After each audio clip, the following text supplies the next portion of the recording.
Hey guys, so I just want to talk to you a little more about string functionality. There are a couple other cool things you can do with strings that I wanted to share. Say you want an uppercase or all lowercase version of a string. So you can do that, and it's actually pretty easy.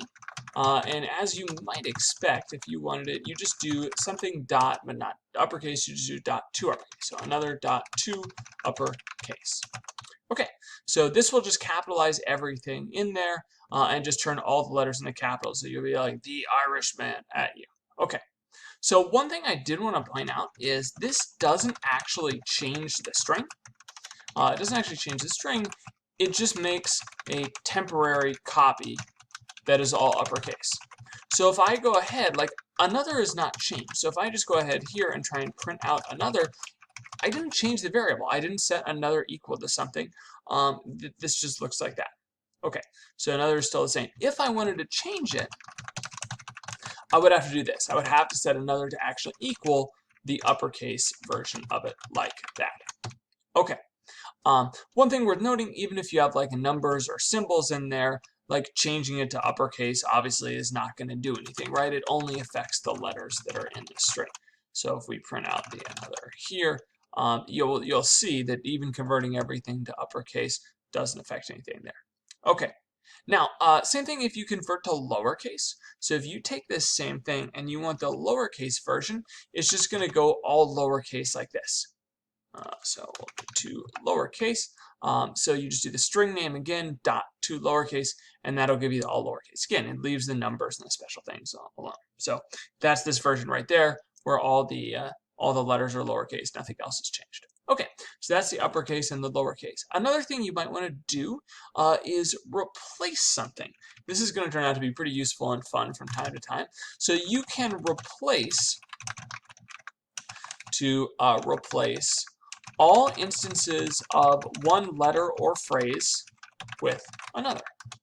So I can just like dot to uppercase to lowercase doesn't actually change anything. But if you want to replace everything, so this is just back to the original Irishman 21. So if I want to replace all of the I's, well, let's say the H's with, let's say E's. Notice how it's only though a one-way swap. It's only going to replace the H's with E's. So instead of the Irishman, it's going to turn into T Irishman. Okay.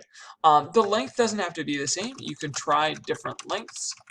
So you could do the same thing, and instead of replacing H with E, you could replace it with, I don't know, like bread. And you'll see that'll change the two H's in here, the and the H in Irish, to bready, Irish breadman. Actually turned out pretty well. So you can do that kind of change. If you just want to like actually remove something, you could replace it with nothing, but it removes all of them.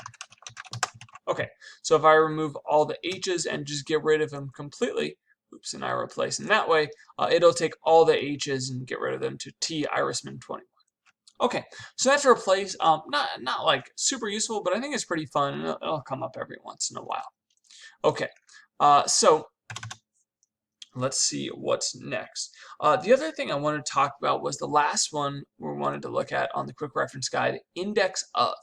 So if you look at index of here under strings, index of says return to the index, that's the location of the first occurrence of stir inside. This turned out to be super useful. So if you're looking for some other string inside your big string, you use index of for that.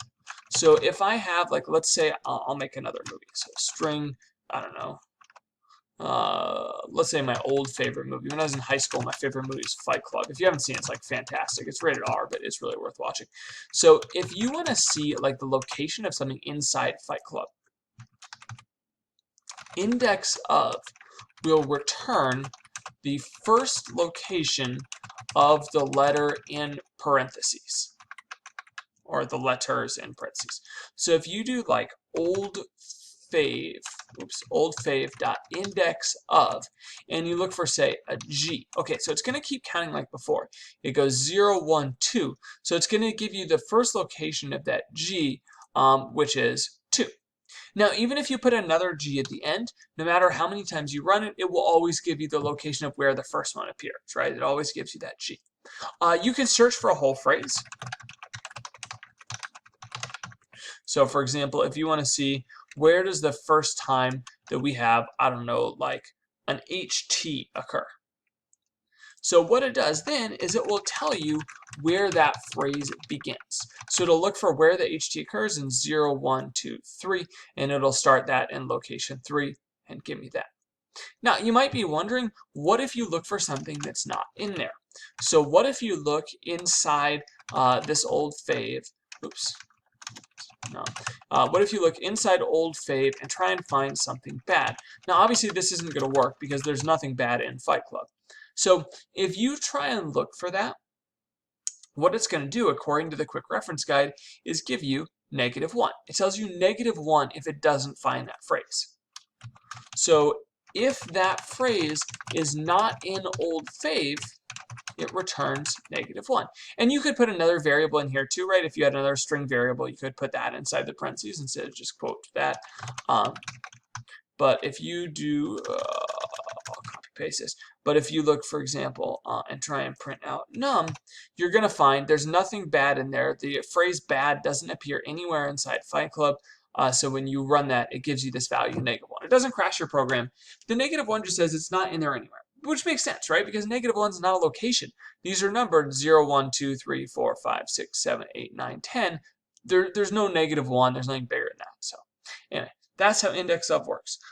Those are the main things I want to talk about. One other thing that might be useful, you don't ever have to do that, was if you want, you can actually string commands together.